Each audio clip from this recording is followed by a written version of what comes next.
Muy buenos días, soy el doctor Lázaro Labra Rubio, anestesiólogo cardiovascular en la Unidad Médica de Alta Especialidad Bajío en León, Guanajuato, y en esta ocasión hablaremos sobre gasometría arterial. Definiremos a la gasometría arterial como la medición de los gases disueltos en una muestra de sangre, la cual puede ser arterial o venosa y que es analizada a través de un gasómetro. Es una prueba que no solamente nos es útil para el estudio del intercambio pulmonar de gases, sino también para establecer el equilibrio ácido-base que se puede modificar o alterar en varias patologías. Clasificaremos las indicaciones en ordinarias y urgentes y haré mención de algunas indicaciones para lo cual se requiere de una gasometría arterial. De forma ordinaria, es la necesidad de medir la oxigenación o el estado ventilatorio que tengan los pacientes. Ante la sospecha de cualquier alteración del equilibrio ácido-base, cuantificar la respuesta que se tiene a la oxigenoterapia independientemente de la forma y el suministro de oxígeno que se le esté proporcionando de acuerdo a la patología al paciente. Monitorizar la gravedad y la progresión de las enfermedades respiratorias.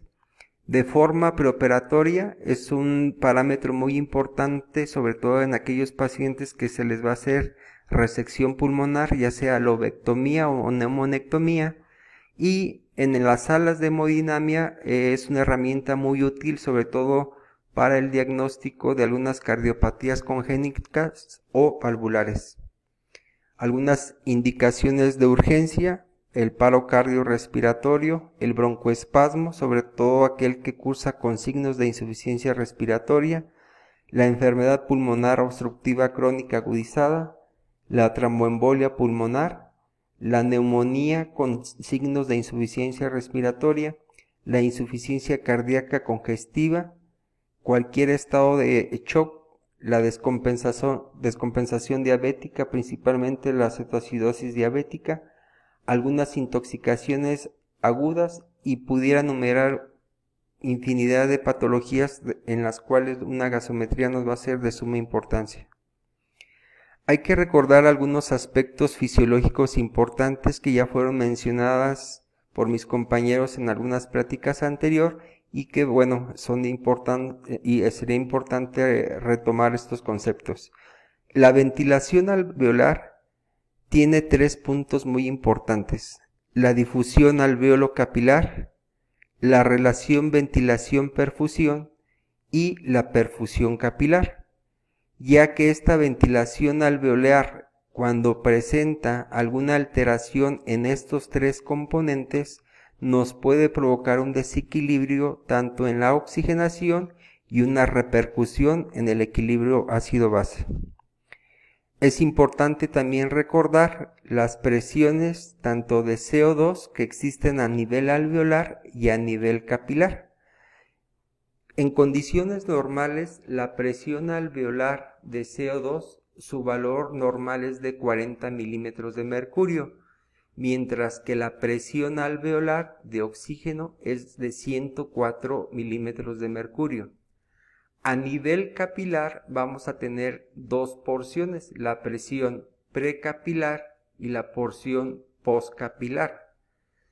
En la porción precapilar nosotros estamos evaluando sangre venosa, sangre no oxigenada, mientras que en la porción postcapilar estamos evaluando sangre arterial, que es sangre ya oxigenada.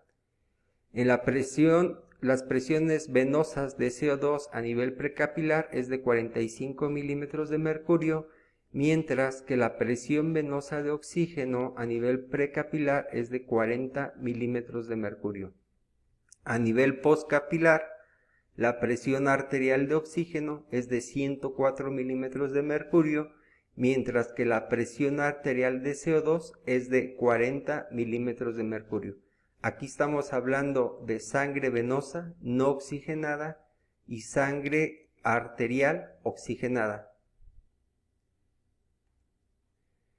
La oxigenación tiene 4 etapas muy importantes y cada una de ellas tiene unas características. La primera de ellas es la captación de oxígeno, la segunda el transporte de oxígeno, tercero la liberación de oxígeno a los tejidos y cuarto la oxigenación tisular. Iremos desarrollando cada una de estas etapas. En relación con la captación de oxígeno, existe un parámetro muy importante que es lo que nos va a poder medir o cuantificar si esta captación de oxígeno se está llevando de forma adecuada, para lo cual utilizamos un parámetro que es la presión parcial de oxígeno. Esta presión parcial de oxígeno va a estar dada por la fracción de oxígeno inspirado multiplicado por la presión barométrica. Hay que recordar que esa presión barométrica o presión atmosférica va a estar determinada por la altura a nivel del mar en la cual nosotros vivimos. Entonces, considerando una fracción de oxígeno de 0.21 multiplicado por una presión barométrica de 760, nos va a dar una presión parcial de oxígeno de 160 milímetros de mercurio.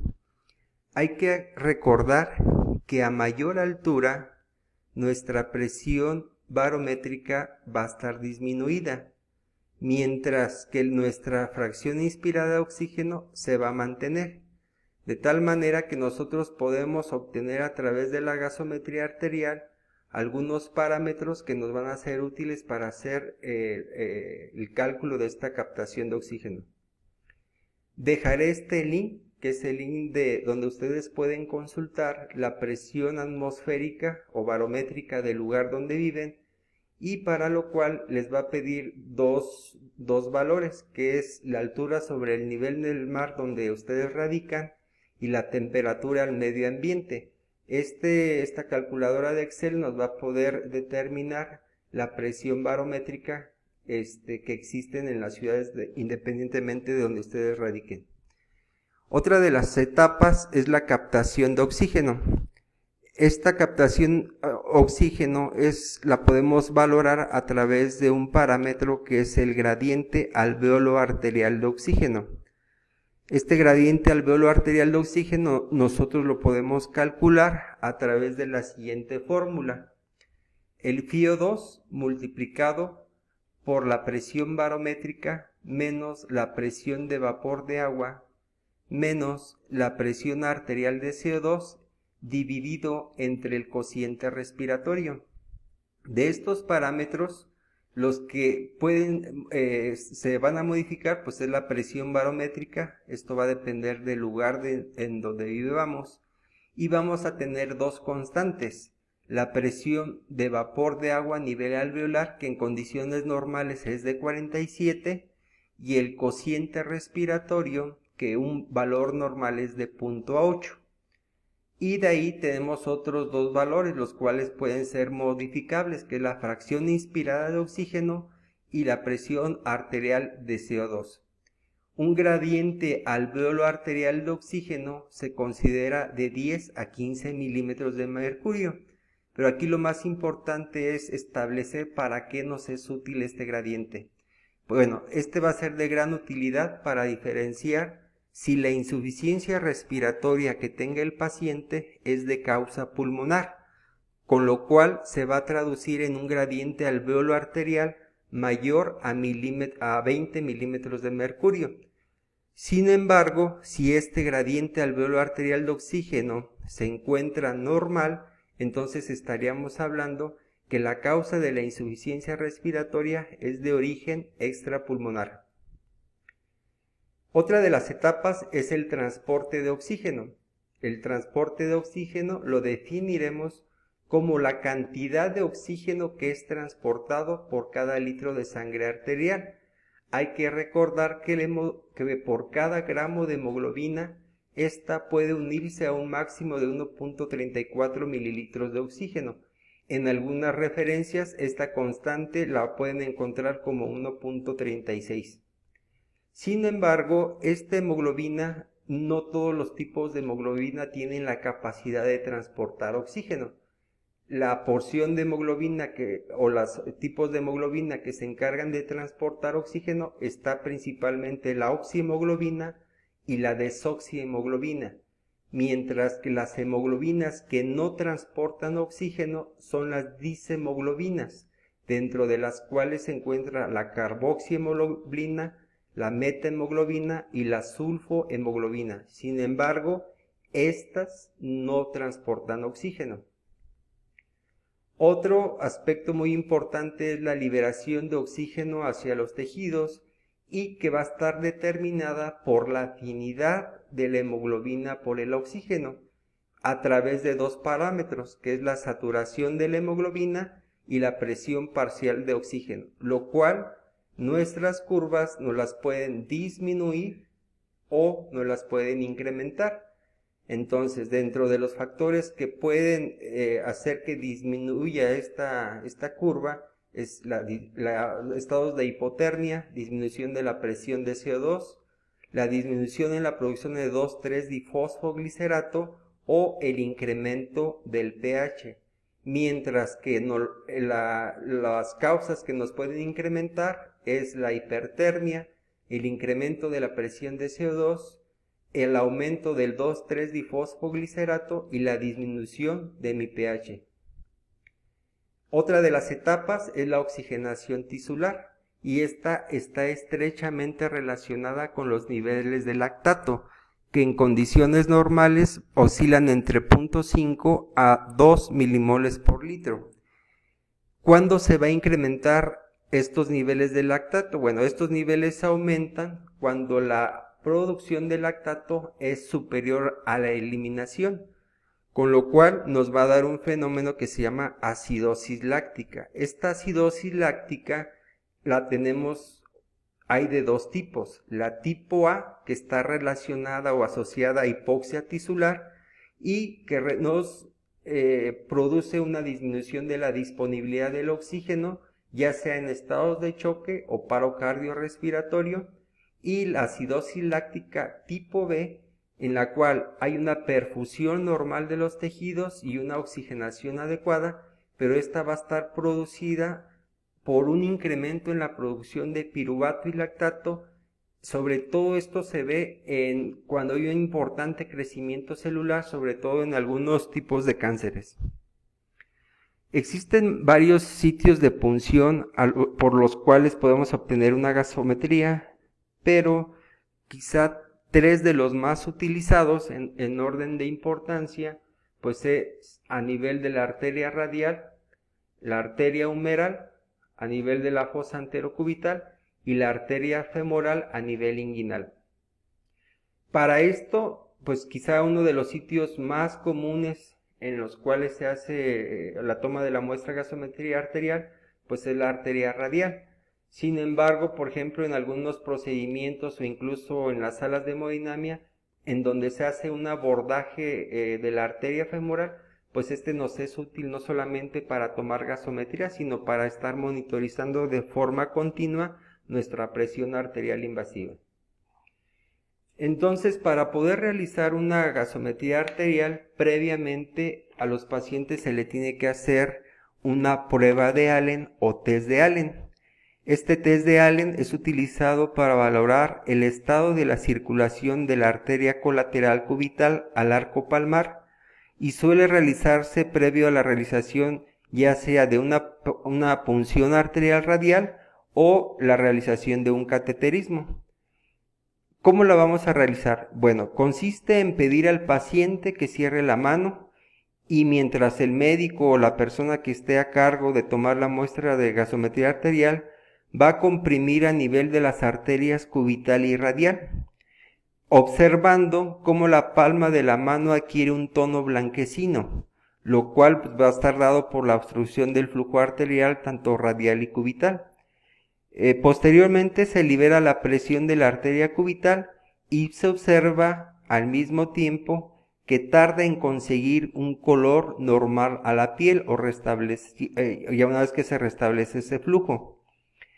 ¿Cuándo se considerará positivo? Será positivo cuando tarda más de 10 o 15 segundos y cuando es signo de posible afección isquémica, aunque este tiempo pues no es un parámetro que esté realmente establecido. Damos un tiempo de 10 a 15 segundos para ver si se restableció el flujo, pero si este tiende a ser mayor a los 10 o 15 segundos, entonces se considera una prueba de Allen positiva.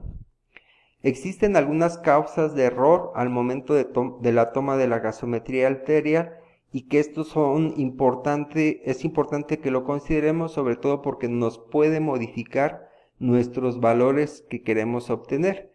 Una es que se contamine con sangre venosa, ya que se estima que la adición de una décima parte de sangre venosa a la muestra puede originar un descenso hasta de un 25% en la presión parcial de oxígeno. Otra es que la muestra vaya pues con presencia de burbujas de aire, que el paciente hiperventile al momento de que se le realice la punción, principalmente por dolor. Otro es desconocer la fracción inspirada de oxígeno, recordando que esta fracción inspirada de oxígeno puede estar modificada. ¿De qué depende? De que el paciente si tenga o no un suministro de oxígeno y a qué cantidad se le está administrando el oxígeno.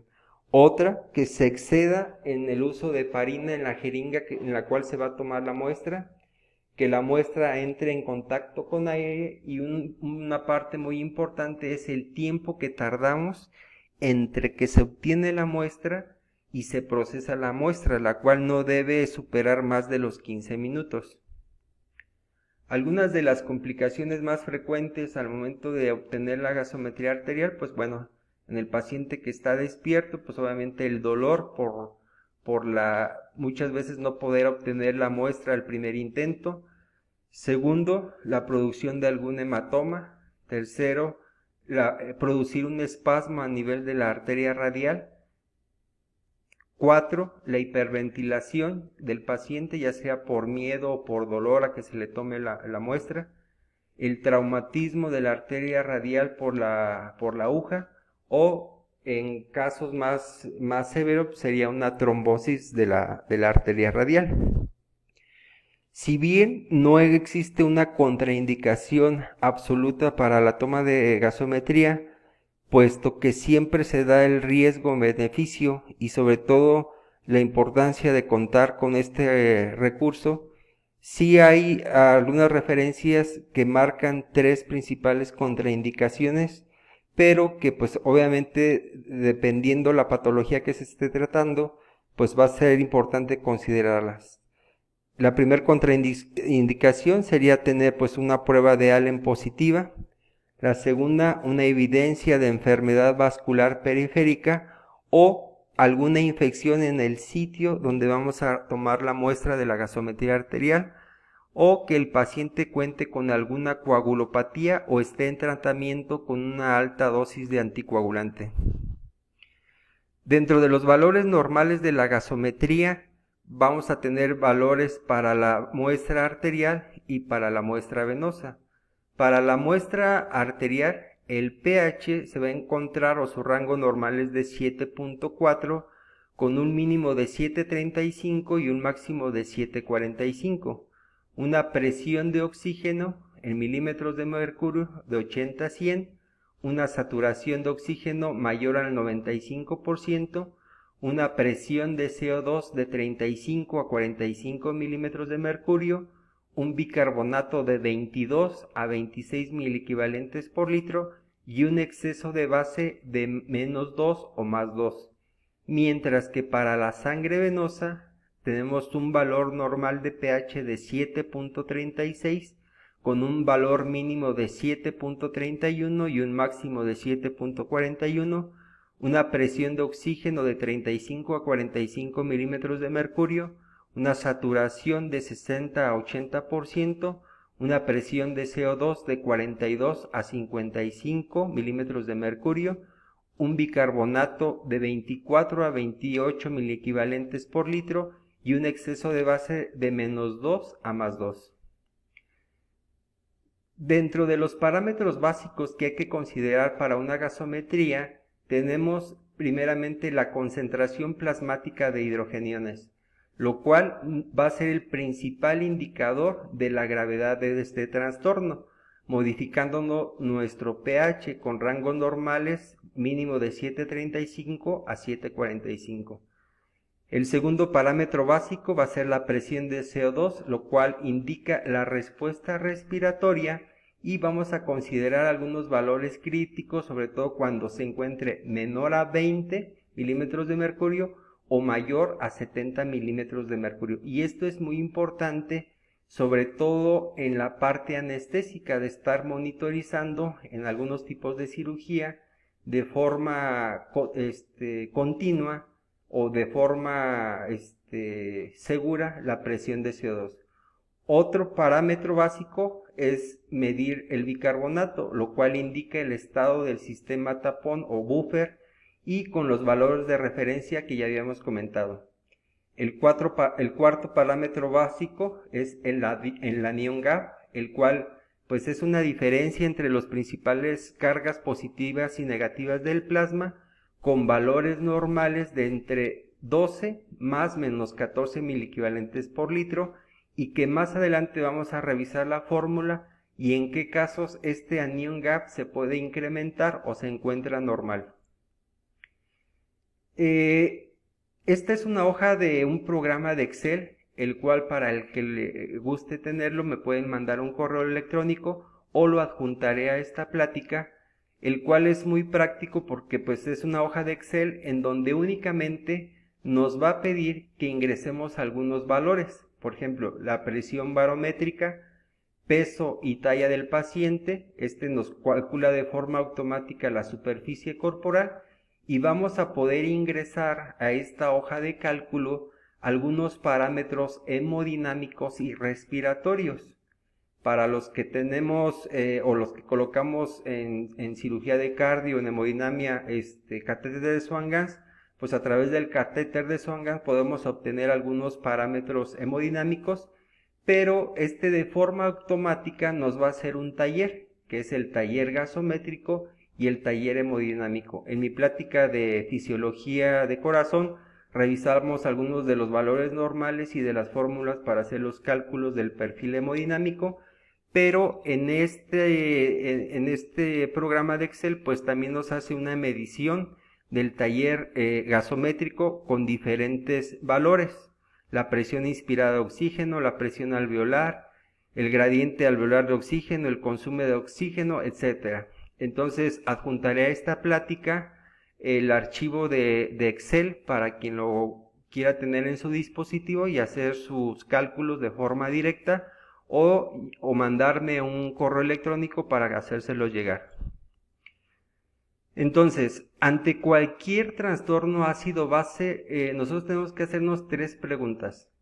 La primera de ellas, ¿de qué trastorno se trata? ¿Es adecuada la respuesta secundaria? Es decir, ¿está compensando adecuadamente? Y 3, identificar cuál es la causa del trastorno. Entonces, si nosotros sospechamos de un trastorno ácido-base, estas 3 preguntas son muy importantes para poder sacar la mayor utilidad a una gasometría arterial.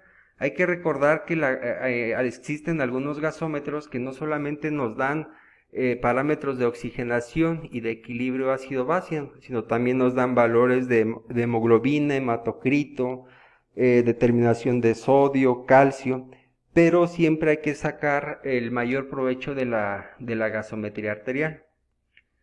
Partiendo de ahí, la concentración de hidrogeniones de hidrógeno es lo que nos va a definir la acidez o la alcalinidad de una solución.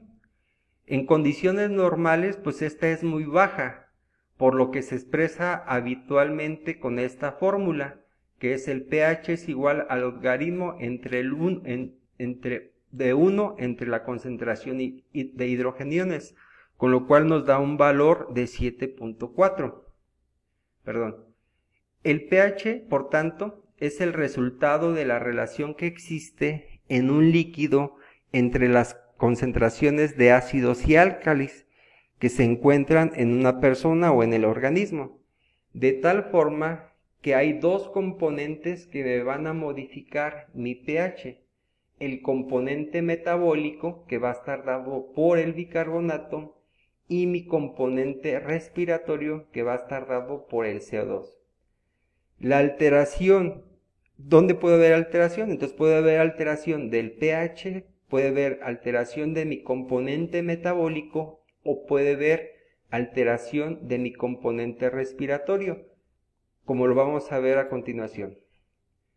Entonces, hablando ya específicamente de las alteraciones del equilibrio ácido-base, el más común y quizá de los más estudiados, pues es la acidosis metabólica. En relación con los componentes que vimos, bueno, la acidosis metabólica se va a caracterizar por una disminución de mi pH y el bicarbonato va a estar disminuido, que es mi componente metabólico, y mi componente respiratorio, que es mi presión de CO2, se va a encontrar normal. Entonces, esta es una característica de la acidosis metabólica, disminución del pH y mi componente metabólico, que es el bicarbonato, va a estar disminuido, mi presión de CO2 va a estar normal. En la alcalosis metabólica es lo contrario, hay un incremento en mi pH, mi componente metabólico, que es el bicarbonato, va a estar aumentado y mi componente respiratorio, que es el CO2, está en valores normales. En la acidosis respiratoria va a haber una disminución del pH, pero en esta alteración del equilibrio, mi componente respiratorio es el que se va a modificar. Mi componente metabólico, que es el bicarbonato, se encuentra en rangos normales, mientras que mi componente respiratorio, que es el CO2, se va a incrementar. En la alcalosis respiratoria va a haber un aumento de mi pH, mi componente metabólico, que es el bicarbonato, se encuentra en rangos normales y mi componente respiratorio, que es el CO2, se va a encontrar disminuido.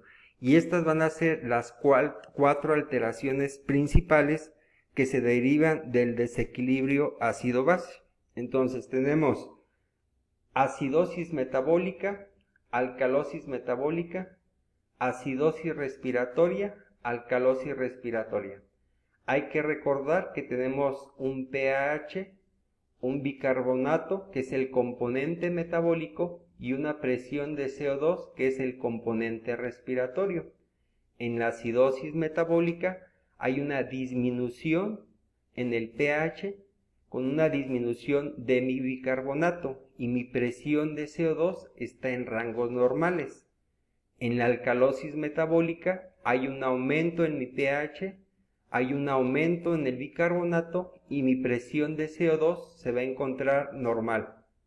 En la acidosis respiratoria hay una disminución de mi pH, mi bicarbonato está normal y hay un incremento en la presión de CO2, mientras que en la alcalosis respiratoria hay un aumento de mi pH, mi bicarbonato está normal y mi presión de CO2 va a estar disminuida. Entonces, en las alteraciones respiratorias, el principal componente que se va a encontrar modificado es el respiratorio, mientras que es la presión de CO2, mientras que en las alteraciones metabólicas, mi principal componente que se va a encontrar alterado es el metabólico a través del bicarbonato. Ahora, ¿cómo compensa o cómo se lleva una compensación del equilibrio ácido-base? Esto a través de tres formas. En una modificación de mis elementos, en una compensación de acuerdo a velocidad y una compensación de acuerdo a la intensidad. Iremos analizando cada una de ellas. ¿Cómo se lleva a cabo una compensación por los elementos? Bueno, tiene que ver una interrelación de tres sistemas.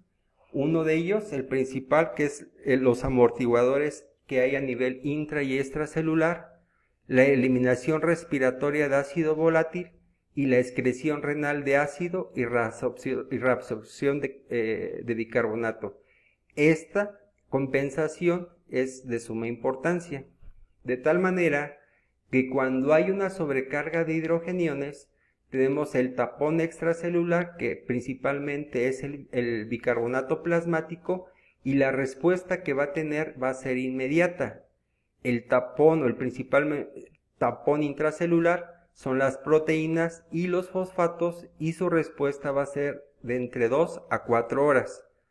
A nivel pulmonar tenemos la eliminación de CO2, y generalmente esa respuesta se ve desde 30 minutos hasta 24 horas, mientras que a nivel renal está la reabsorción de bicarbonato, la cual es una respuesta lenta y se puede dar de 3 hasta 5 días. En cuanto a la compensación de acuerdo a la velocidad, la alteración del componente metabólico que habíamos hablado, que es el bicarbonato, va a ser la respuesta respiratoria, que cambia la presión de CO2 en la misma dirección que el bicarbonato. De tal manera que, por ejemplo, en una acidosis metabólica, que hay una disminución de mi bicarbonato, mi respuesta va a ser una disminución de mi presión de CO2. Mientras cuando hay una alcalosis metabólica va a haber un incremento de mi carbonato y va a haber un incremento de mi presión de CO2. Esta respuesta respiratoria es rápida, de acuerdo a la compensación por su velocidad. La alteración del componente respiratorio se lleva a cabo por una respuesta renal que cambia el bicarbonato en la misma dirección que la presión de CO2, de tal manera que en una acidosis respiratoria que hay incremento de la presión de CO2, a la par va a haber un incremento del bicarbonato, mientras que cuando hay una disminución de mi presión de CO2 en alcalosis respiratoria, va a haber una disminución de mi bicarbonato. Sin embargo, esta respuesta renal es lenta, no se lleva tan rápido como la respuesta a nivel metabólico. En cuanto a la intensidad, la compensación respiratoria de las alteraciones metabólicas, ¿de qué va a depender? En la acidosis metabólica, cuando disminuye mi CO2 de 1.2 milímetros de mercurio, esto equivale a 1 miliequivalente de bicarbonato, mientras que en alcalosis metabólica, cuando incrementa mi CO2 0.7 milímetros de mercurio, me va a incrementar mis niveles de bicarbonato a 1 miliequivalente por cada 0.7 milímetros de mercurio de CO2.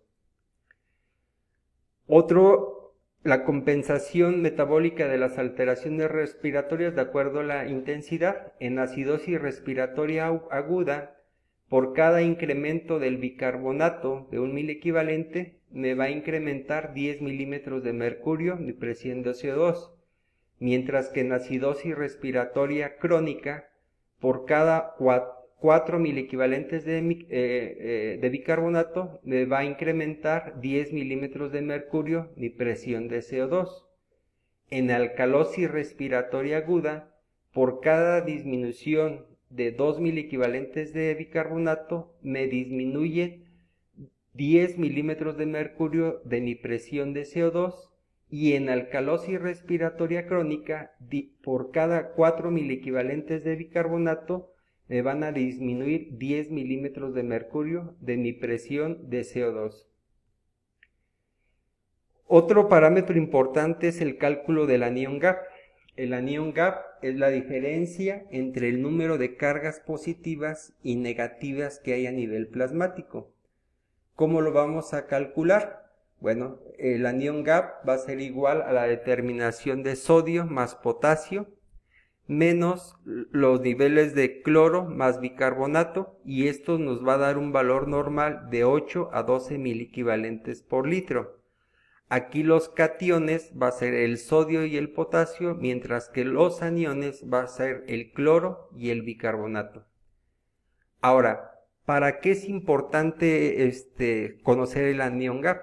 Bueno, porque este anion gap se puede modificar, puede estar en un anion gap normal, un anion gap aumentado, y recordar que este anion gap va a depender de la concentración de iones, principalmente sodio, potasio, cloro, y a nivel metabólico los niveles de bicarbonato. De tal manera que un anion gap aumentado lo podemos tener por dos causas: exceso de ácido endógeno o exceso de ácido exógeno. Dentro de los que nos causan exceso de ácido endógeno está la cetoacidosis diabética, alcohólica, ayuno prolongado, la insuficiencia renal, la acidosis láctica, ya sea por hipoxia, sepsis, cáncer o algunos fármacos. Y la otra causa es por el exceso de ácido exógeno, que principalmente está asociado a intoxicaciones como ácido acetilsalicílico o precursores de algunos ácidos. El anion gap normal generalmente se debe a pérdidas digestivas de bicarbonato o pérdidas renales de bicarbonato. Dentro de las pérdidas digestivas de bicarbonato está diarrea, drenaje de vía biliar, fístulas, ileostomía, adenomas vellosos, entre otras patologías.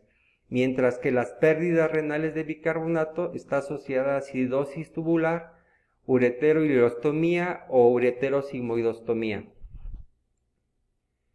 Pues hasta aquí mi intervención, espero sea de gran utilidad esta plática.